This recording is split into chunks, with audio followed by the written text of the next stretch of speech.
Today is Tuesday. It's May the 30th. My joy to come to you with today's Heart of a Shepherd devotion.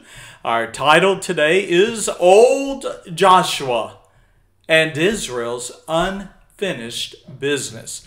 Now our text for today is Joshua chapter 12 and chapter 13.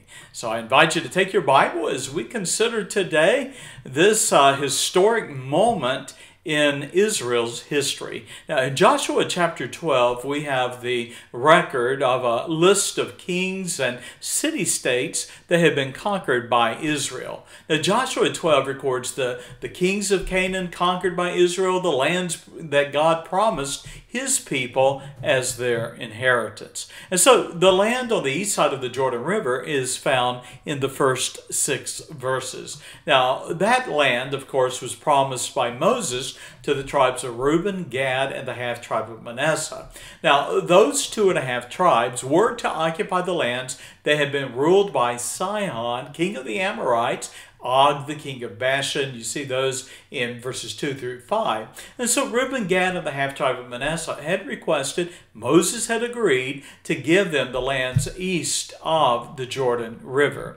Then that brings us to the lands on the west side of the Jordan River. Now, the kings conquered there were under Joshua's leadership. And so we have the boundaries of the promised land that are given in verses 7 through 8, and they are defined and described. Now, those lands had been inhabited by the Hittites, the Amorites, the Canaanites, the Perizzites, the Hivites, and the Jebusites, all who were descendants of Canaan. Now, who was Canaan? He was the cursed son of Ham, who was the son of Noah. And so we have 31 kings that were defeated, all that are descendants of Canaan. From hence comes the name Canaanite. Now, these are listed in the order that they were conquered in verses 9 through 24.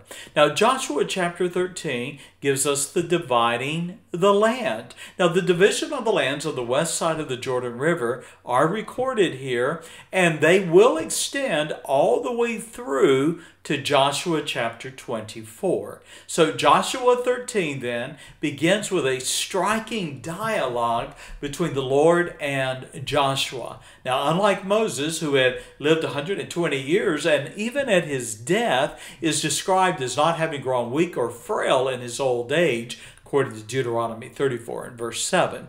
Joshua's physical condition, however, was much different, and it is described in verse 1 as old and stricken in years. And so the Lord came to Joshua and stated the obvious in verse 1.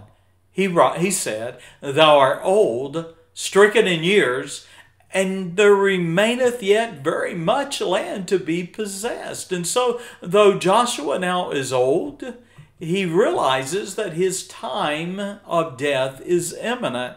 And yet Israel has not yet conquered all the lands that God had promised. And so Joshua's age was not disclosed here, and he did not live, as we know, to see Israel fully conquer and possess the land. However, there was still much land to be settled, and those lands are identified beginning in verse 2 through verse 5.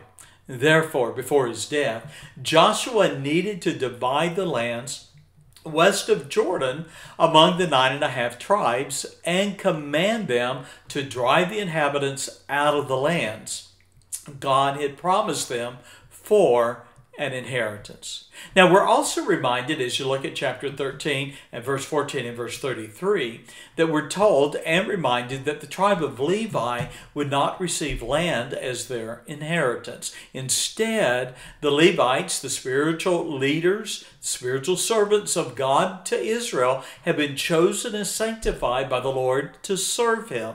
Now, their inheritance would not be a portion of land. Instead, it would be a portion of the offerings brought by the people to the tabernacle and, of course, later to the temple. Now, a closing thought for you today. The balance of Joshua 13, and you can read it there beginning in verse 15 through verse 23, assigns to the east side of Jordan to the tribes of Reuben, Gad, the half-tribe of Manasseh. Now, we already understand that. And so our study of the divisions of the land west of the Jordan will continue tomorrow and really extend throughout most of the book of Joshua. But we have in chapter 14 a remarkable testimony of a man named Caleb. Who was Caleb? Caleb was the other faithful spy, along with Joshua, who urged Israel to rise up, to trust God, to have faith, and to take the land. Of course, we know the story. Israel refused. They turned back. Sadly, that whole generation that was 20 years and older died.